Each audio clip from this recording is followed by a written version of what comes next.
आप एक बज़ाहिर धांधली का जो इल्ज़ाम लगा रहे हैं, एक्चुअली हुआ क्या?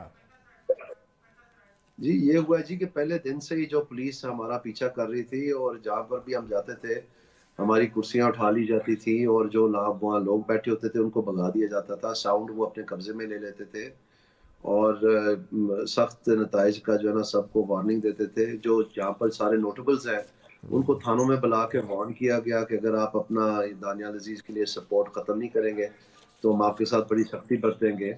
यहाँ पर जो पेट्रोल पंप थे मेरे सपोर्टरों के, वो सील कर दिए गए। जो अस्पताल थे, उनको नोटिस आ गए। प्राइवेट प्राइवेट अस्पताल जो थे, जो स्कूल थे, जो शादीगर थे, इस तरह आके पूरा इकोनॉमिक कैंपेन चलाई है इन्होंने। और इसके अलावा जो लोगों के घरों में रात को दीवारें फैलान के दरवाजे तोड़ने और उनको उनकी महंगा जो फ्रिज या टीवी वगैरह पड़ा होता था, वो तोड़ देते थे। बुरा भला कहते थे, जो मिल जाता था उसको गिरफ्तार करके ले आते थे। आज भी आखिरी जो खेप थी, वो उनको रिलीज किया गया है पुलिस से आज दोपहर को। तो इस सारा कुछ चल ही रहा था, तो फिर एक स्टेज आई जब ये जाली मुकदमे बनाने शुरू हो गए और कि जी फायरिंग हुई है और ये हुआ है, तो उसमें हमें गिरफ्तार करने की तो ये कोशिश की। वो इलेक्शन फिर हमने इलेक्शन जाके वाले अपनी दिन अरेस्ट बेल करवा इलेक्शन ली। वाले दिन क्या हुआ दानियाल साहब? इलेक्शन वाले दिन उन्होंने फाइनली जब कुछ नहीं चला, तो इन्होंने देखा कि मुझे फिर भी जहाँ जहाँ जहाँ बूथ्स रह गए थे, अव्वल तो मेरे सारे पोलिंग एजेंटों को थानों ने फोन करके कहा दिया था कि अगर आप पोलिंग स्टेशन पे जाएंगे, हम आपको गिरफ्तार कर लेंगे। तो पूरा इंतशार और मतलब एक दहशतगर्दी की फिजा बनाई हुई थी इन्होंने यहाँ पर, जो अदारे सपोजिटली मुहाफिज होने चाहिए थे। और उसके बाद जब उन्होंने देखा कि अभी भी नहीं चल रहा, तो फाइनली उन्होंने फिर मुझे गिरफ्तार कर लिया। जी। और जब मुझे ले गए, तो फिर मेरी वाइफ और मेरा बेटा, जहाँ पर रिकॉर्ड की कंसोलिडेशन हो रही थी, वहां चले गए। वहां से फिर उनको गिरफ्तार कर लिया। 21 साल का मेरा बच्चा है, वो मिकाल, वो पढ़ता है कॉलेज में, उसको भी गिरफ्तार कर लिया और ले गए वहां से। और फिर उन्होंने अपनी मर्जी की। वहां से एक 4 नंबर कमरा था, जहां पर अगर वो प्रिजाइडिंग मिसें और जो मर्द हजरात थे, अगर वो साइन नहीं करते थे खाली फॉर्म 45 पे, तो उनको कहते थे कमरे नंबर 4 में चले। वो टॉर्चर सेल बनाया हुआ था। वहां इन पे तशद्दद करते थे, कौन मतलब ये बुरा कौन भला लोग कहते थे? थे। ये कौन लोग ये सब कुछ कर रहे थे? ये जो इंतजामिया है जी, और किसने करना था। और उसके बाद वो कई जो है वहां से रोते हुए निकले। फाइनली आखिरी दिन पे मेरा रिटर्निंग अफसर बदल दिया। उसके आने के बाद 147 पोलिंग अफसर, प्रिजाइडिंग अफसर जो है वो तब्दील कर दिए गए। इनसे पहले हलफ लेते थे कि आप फॉर्म 45 देंगे ही नहीं, या फिर आप जो हम कहेंगे आप करेंगे, आपने सपोर्ट करनी है फलाने कैंडिडेट की। तो इस तरह से पूरे हल्के में इन्होंने एक जो है ना दहशतगर्दी की फिजा बनाई रखी है पूरे इलेक्शन में। और अच्छा। फाइनली जब दानि ठीक, वो नहीं दानियाल काम साहब, आया, ये तो फिर उन्होंने ताहिर अली जावेद फिर उन्होंने साहब रजाटी जो डाल कि दिया। यानी आज़ाद आप ये देखें, उम्मीदवार। यानी देखिए, एक मिनट जी, अगर जी। यानी आप ये देखें कि रात को जो है ना 3 बजे तक मुझे 10-15 हज़ार की लीड पे रखा हुआ था। और दूसरे नंबर पे पीटीआई वाला था, तीसरा वाला तो नजर ही नहीं आ रहा था किसी भी चैनल पे, इंक्लूडिंग आपके चैनल पे। और सुबह जो है वो तीसरे नंबर वाला जो पहले नंबर पे था, और मैं तीसरे नंबर पे था। तो ये ताहिर अली जावेद साहब जो हैं 75,000 वोट जिनके फॉर्म 47 के मुताबिक उन्होंने लिए हैं, तो ये बुनियादी तौर पे असल जीत किसकी है? आप क्या कहते हैं, ये ताहिर अली जावेद साहब की थी या अनवारुल्लाह चौधरी या आपकी? तीनों में से आपके ख्याल में नंबर वन पे कौन था? और किसके साथ नाइंसाफ़ी हुई है, आपके साथ या ताहिर अली जावेद के साथ? नाइंसाफी तो मेरे साथ हुई है जी। जो लोग गिरफ्तार हुए हैं उनका रिकॉर्ड आप देख लें, जो मुकदमात हुए हैं, जिनके ऊपर पर्चे काटे गए हैं, वो आप देख लें। जो हमारे पास अभी जो वीडियोस हैं सारी, जो प्रिजाइडिंग है उनको क्या कहा जा रहा था, सारा कुछ तो मेरे खिलाफ हो रहा था। और यहाँ तक कि मुझे तीसरे नंबर पे लाने के लिए, जो अभी दूसरे नंबर वाला का जाहिर उन्होंने किया हुआ है, इनके भी वोट बढ़ाए गए थे, ताकि मैं तीसरे नंबर पे आऊं और आप मेरे से सवाल पूछ सकें कि जी आप तीसरे नंबर पे थे, आपका तो कोई चांस ही नहीं था। यानी बिल्कुल टारगेट किया गया है। और उसकी वजह सिंपल है कि मेरे में तो कोई ऐसी बात नहीं है, लेकिन मैं वो वाहिद शख्स हूँ पाकिस्तान की सियासी बरादरी में जिसने एक नेशनल रिफॉर्म खुद अपने हाथों से डिजाइन करके इम्प्लीमेंट किया हुआ है। और उसमें इकोनॉमिक फैक्टर बहुत ज्यादा था। तो अभी जो पाकिस्तान के हालात पतले हुए हैं, इतने नाजुक और बरीक हालात में से हम गुजर रहे हैं, लोगों को अंदाजा नहीं है कि मुआशी जो हालात हैं वो क्या है पाकिस्तान के। तो जो ये सियासी जमातें हमारी, ये तो बेचारे रिटायर्ड ब्यूरोक्रेट से अपना काम चलाते हैं। किसी के ठीक। पास कोई आज अच्छा छीना है, दानियाल किसी साहब, के पास कोई फरमान रोकी है। अनवारुल हक चौधरी साहब जो हैं वो भी एक माशाल्लाह से पुराने सियासतदान हैं, तो उनको 99,000 वोट अगर पड़ रहे हैं तो उसमें अचंभे की कोई बात जो आप समझते हैं? आप ये देख लें कि मैं उनके नीचे NA-75 में 2 प्रोविंशियल हल्के हैं, एक में एहसन इकबाल साहब खड़े थे PP-54 में, और एक में इन्होंने टिकट दी थी PP-55 में एक अकमल सरदाला नामी बंदे को। तो एहसन इकबाल साहब लेते हैं 32,000 वोट और अकमल सरदाला लेता है 22,000 वोट, ये बन गए 54,000। तो MNA का कैंडिडेट माशाल्लाह लाख वोट ले रहा है।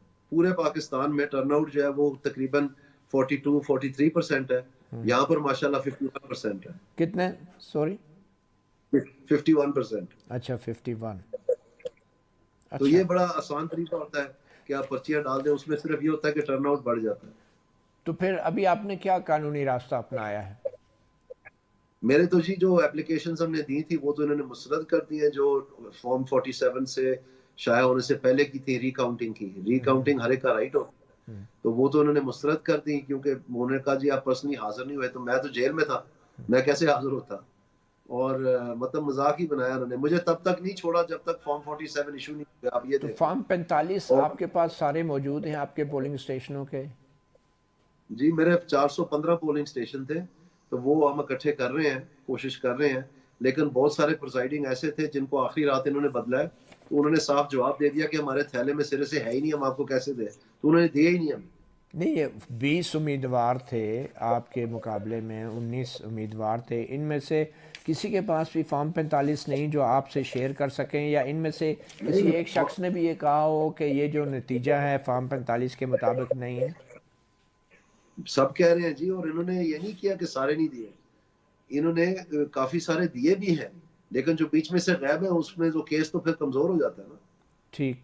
तो अभी अल्टीमेटली आप क्या करने जा रहे हैं, क्योंकि अब तो नोटिफिकेशन भी जारी हो गए हैं, और क्या आप ट्राइब्यूनल के सामने अब जाएंगे, क्या होगा? इन्होंने ये सारा कुछ किया है जी ताकि मेरी जो इकोनॉमिक प्रिसीजन है और इकोनॉमिक रिसर्च, जो इकोनॉमिक प्लान है जो पाकिस्तान को जो दुश्वारी के मसले हैं वो हल कर सकता है, ये मेरे मुंह पे हाथ रखने की कोशिश की गई है।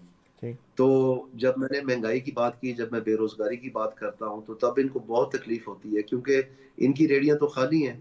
अभी आप देख लें इनके मंशूर क्या निकले हैं, यानी ये पाकिस्तान की मुईशत जिस नैज पे पहुंच गई है, लैपटॉप ने ठीक करनी है। मतलब एक अजीब ऊट तो पतंग बातें हैं। अभी अभी आपकी तो जो इनके जमात है नून लीग, अभी भी तकनीकी एतबार से तो आप उस जमात में ही हैं, तो ये जो इनके ऊपर चैलेंजेस आए हैं, तकरीबन 9 हलके हैं, और ख़ास तौर पे लाहौर में भी हलकों को चैलेंज किया गया है आज़ाद उम्मीदवारों की तरफ से, और ख़ास तौर पे जो नवाज शरीफ साहब का हलका है उसके ऊपर भी जो सवाल उठ रहे हैं, तो आप इस पे क्या कहेंगे? मैं पहला सवाल आपका मुकम्मल करना चाहता हूँ, उसमें मैं ये अर्ज कर रहा था आपसे कि जो पाकिस्तान में ये बात बेची गई थी कि सियासी इस्तेकाम आएगा तो मुआशी इस्तेकाम आ जाएगा। माशाल्लाह सियासी इस्तेकाम तो आपने देख लिया है, और अगर ये आ भी गया होता, एक सिंगल मेजोरिटी पार्टी जीत भी गई होती, तो प्लान किधर है? मुआशी इस्तेकाम तो प्लान के जरिए आना है। ये जादू की छड़ी तो नहीं है कि अगर आपके पार्लियामेंट में नंबर ज्यादा है तो ऑटोमेटिकली आपके पास मुआशी प्लान आ जाएगा। तो इस काउंट पे ये तीनों जमातों की रेडियां जो है वो खाली है, बिल्कुल उनके पास कोई नहीं है। आपके देख लें PTI ने तो मांगे के 2 फाइनेंस मिनिस्टर लिए हुए थे, पीपल्स पार्टी के पास तो है ही नहीं है। और हमारे पास जो है, जो ये नून लीग में था, जो है आप ये कह लें, उनकी तो माशाल्लाह जो IMF के साथ नेगोशिएशंस चली हैं वो सारी दुनिया ने देखी हैं, वो मुकम्मल हो ही नहीं सकी, और फाइनली स्टैंड बाय अरेंजमेंट दिया वो भी पाकिस्तान को बचाने के लिए डिफॉल्ट से। तो आपको तो क्या मेरा लग ख्याल रहा है है किसकी हुकूमत बन रही है वैसे आपके ख्याल में? जिसकी भी हुकूमत बने कोई फर्क नहीं पड़ता जी, इनके पास वो, मैं आपको बता रहा हूँ, इनके पास ठोस इकदाम ही नहीं है। इनको पता ही नहीं है, इन डोल सुर जा रहे हैं, इनको सिरा मिल ही नहीं रहा कि इकोनॉमी को कैसे ठीक करना है। ये वैसे इकोनॉमिस्ट है ही आपके नहीं, ख्याल तीनों में जमात, सबसे बड़ी सियासी जमात नून लीग है या PTI है तीनों जो जमातों जीती के है? पास कोई इकोनॉमिस्ट, तीनों नहीं, जमातों के पास नताइज कोई के हवाले इकोनॉमिस्ट नहीं। से मैं पूछ रहा हूँ कि आपके नज़दीक सबसे बड़ी सियासी जमात जिसने ज़्यादा वोट लिए वो कौन सी है? मैं ये अर्ज कर रहा हूँ आपको कि आप सारी जो नशिस्तें हैं वो एक ही जमात को दे दें बेशक, तो फिर मुआशी प्लान बन जाना है। ये महज बातें ऐसे नहीं काम चलना। पाकिस्तान को असूली एक तौर पे किसको इकोनॉमिक, हुकूमत बनाना चाहिए? ये जो भी अभी आप देखें, हमें तो धकेल दिया वापस इन्होंने छांगा मांगा की सियासत में। अभी मंडी लगनी है, तो जिसका रेट ज्यादा होगा वो हुकूमत बना लेगा, लेकिन उससे क्या फर्क पड़ेगा? कुछ भी नहीं। नहीं, हक किसका बनता है सर आपके ख्याल में, किसको हुकूमत बनाने का हक है? मेरे तो ज़ाहिर-सी बात है, आइन में लिखा हुआ है, इसमें तो बहस वाली बात नहीं है, जिसके पास भी मेजॉरिटी है, उसको इनवाइट करता है प्रेसिडेंट कि आप हुकूमत बना लें। लेकिन गुज़ारिश ये है कि उसके पीछे खोखलापन है ना, इलेक्शन तो हुआ ही नहीं है। ये हम्म। तो एक वो मुकम्मल तौर पे गदर मचा है। किसने उसमें ये क्या फ़र्क पड़ता है, ये तो किसने ये सब कुछ किया आपके ख्याल में? ये नवाज शरीफ का कसूर ये है या कोई और भी है? बिल्कुल ये इंतज़ामिया मिली हुई थी सारी, एक ही मतलब एक ही पेज पे थे सारे। सारे से मुराद इस्टेब्लिशमेंट भी उसमें शामिल है?